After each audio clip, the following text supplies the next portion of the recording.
Bugun xalq deputatlari Quva tumani kengashining 20-sessiyasi bo'lib o'tdi.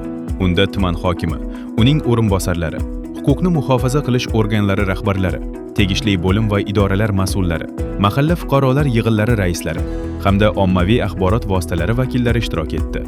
Sessiya ishida dastlab tumanda 2026-yilda aholi daromadlarini oshirish, barqaror ish o'rinlarini yaratish hamda kambag'allikni qisqartirish bo'yicha belgilangan asosiy maqsadli ko'rsatkichlar muhokama qilindi. Mazkur masala yuzasidan Iqtisodiyot va moliya bo'limi boshlig'ining o'rinbosari Ahrorjon Siddiqov hisobot berib, kelgusida amalga oshiriladigan ustuvor vazifalar haqida batafsil ma'lumot taqdim etdi.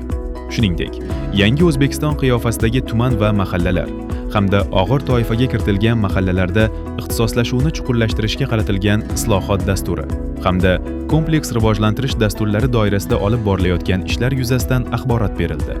Sessiya davomida tumanda 2025-yilda qonuniylikni ta'minlash, huquqbuzarlik va jinoyatchilikning oldini olish borasida amalga oshirilgan ishlar hamda 2026-yildagi ustuvor vazifalar muhokama qilindi. Bu borada tuman ichki ishlar bo'limi boshlig'i Farruhbek Usarov hisobot berib, jamoat xavfsizligini ta'minlash va profilaktika ishlarini yanada kuchaytirish muhim vazifa ekanligini ta'kidladi. Kun tartibidagi muhim masalalardan yana biri O'zbekiston Respublikasi Prezidentining 2026-yil 5-fevraldagi 48-son qarori ijrosi yuzasidan ko'p kvartirali uylarni boshqarish tizimini takomillashtirish bo'yicha tumanda amalga oshirilayotgan ishlar yuzasidan tuman hokimi o'rinbosari Muslimbek Akbarov axborot berdi. Sessiya yakunida ko'rib chiqilgan masalalar yuzasidan tegishli qarorlar qabul qilinib, mas'ullarga aniq vazifalar yuklatildi. Belgilangan topshiriqlarni o'z vaqtida va sifatli ijro etish ustuvor vazifa sifatida qayd etildi.